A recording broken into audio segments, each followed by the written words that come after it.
Magandang hapon mga ka-Love and Tribe. Ngayong hapong ito ay magluluto tayo ng isang native dish from the Philippines na Seafood Kare-Kare. Ang ingredients ay hipon, shrimps, fish fillet, tahong or mussel, pusit. Ang mga gulay ay beans, talong, pechay, at yung alamang natin na pang palasa natin mamaya pagkakain na tayo. At itong peanut butter at kare-kare mix. Okay mga ka-tribe, samahan nyo ako sa ating pagluluto. Okay mga ka-love and tribe, tunawin natin yung ating kare-kare mixture.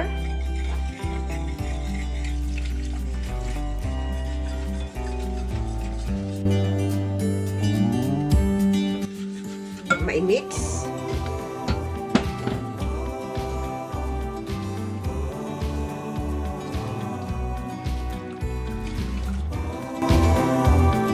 Pakukuluin na natin yung ating tubig.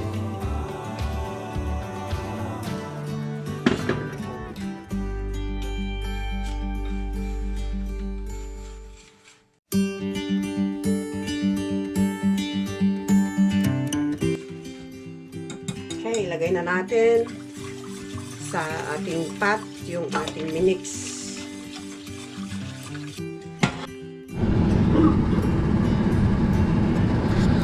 Okay mga ka-tribe, ilagay na natin yung mga ingredients kasi itong mga shrimps, itong mga fish fillet na i-steam ko na lahat kanina. So, ilagay natin itong mga gulay.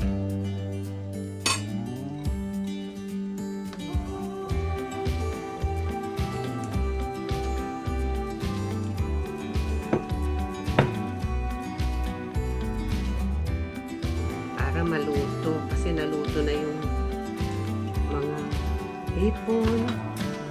Ito na lang gulay. Okay.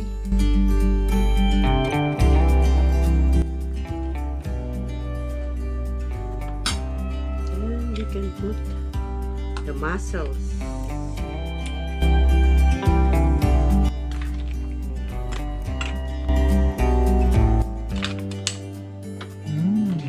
Bango? Of course. Bango-bango naman. Masarap pa ito, mga ka-love and tribe. Put the shrimps.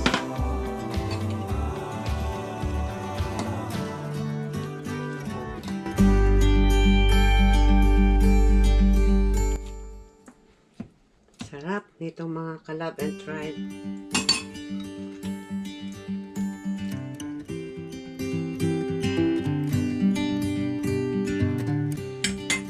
Okay.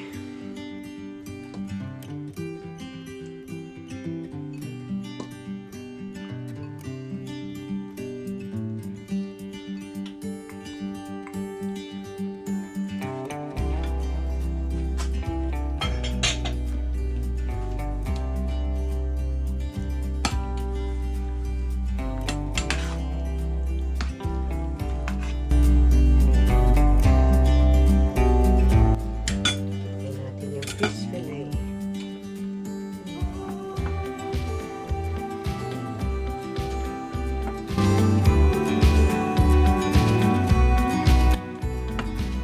Lutuin lang natin yung ating pechay and then we will eat.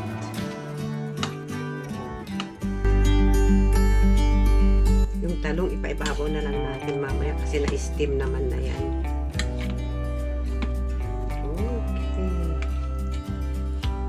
Just cook the pechay.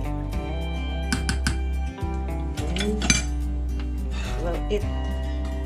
Ito na mga ka-love and tribe, naluto na.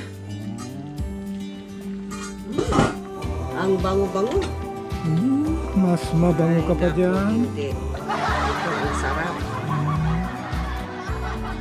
Wow. Mainit pa, kumukulo pa. So let's eat. Ang bango-bango talaga. Mm. Gawa nung peanut butter. Peanut butter, yeah. Okay.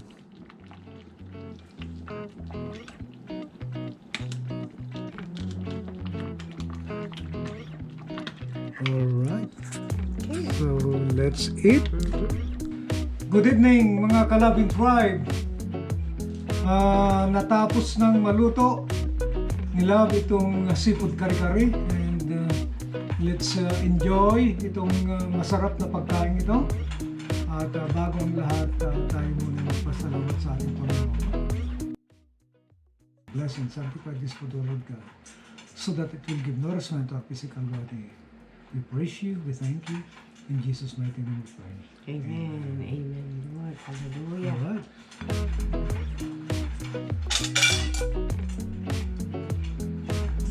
White rice kami ngayon mga Kalabing Tribe, ano? Okay. Kasi yung mga anak namin ay gusto nila ng white rice. And gustong-gusto rin nila itong seafood kare-kare. Yeah, ito nga niluto ko white rice. White rice ang niluto na yun. Para naman mapagbigyan yung aming mga anak. Mga chikiting na malalaki na.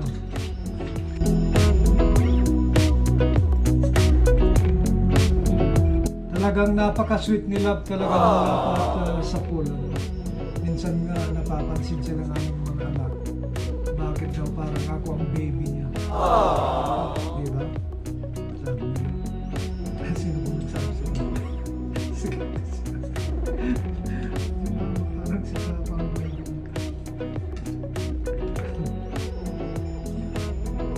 Kaya lalo akong nai-inlove sa kanya. So let's do the mukbang, ano? Ito mayroong ginisang bagong alamang na may sili. So this is also hot. Okay? Niluto ko yan. Niluto niya ito noon. Hindi na namin binidyo at alamang lang naman. So mga Kalabing Tribe, ano? Itong mga seafood ay kanyang binanlian na kanina. Nilaga na niya itong mga to. Hindi na namin ipinakita at hahaba ng video. But this had been cooked previously, ano? Niluto na niya kanina. Kaya isasahog na lang niya.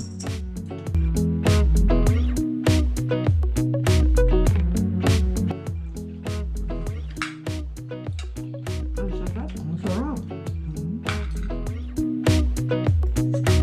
It's very rare that we have our youngest son eating also with us.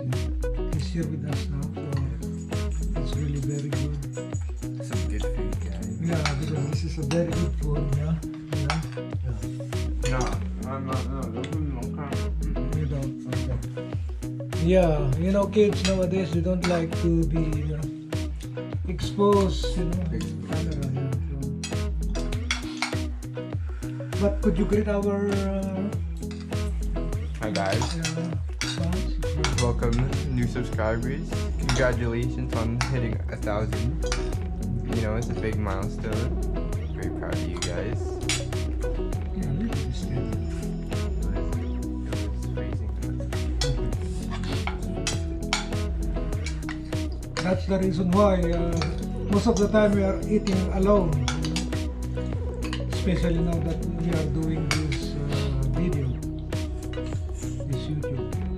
The only time we could ask them to have a video is when Nanay was birthday. And probably with Ian next year.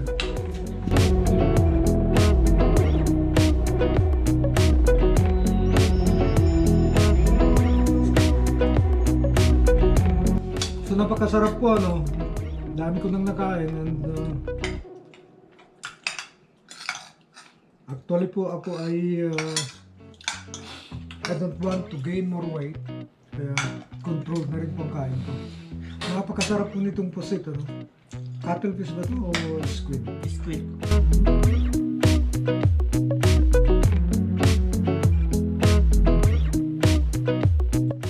Actually may pinapanood din akong isang vlogger, no? Si Sagwan, maliit pa po siya. Tulungan po natin si Sagwan. Lalagay ko po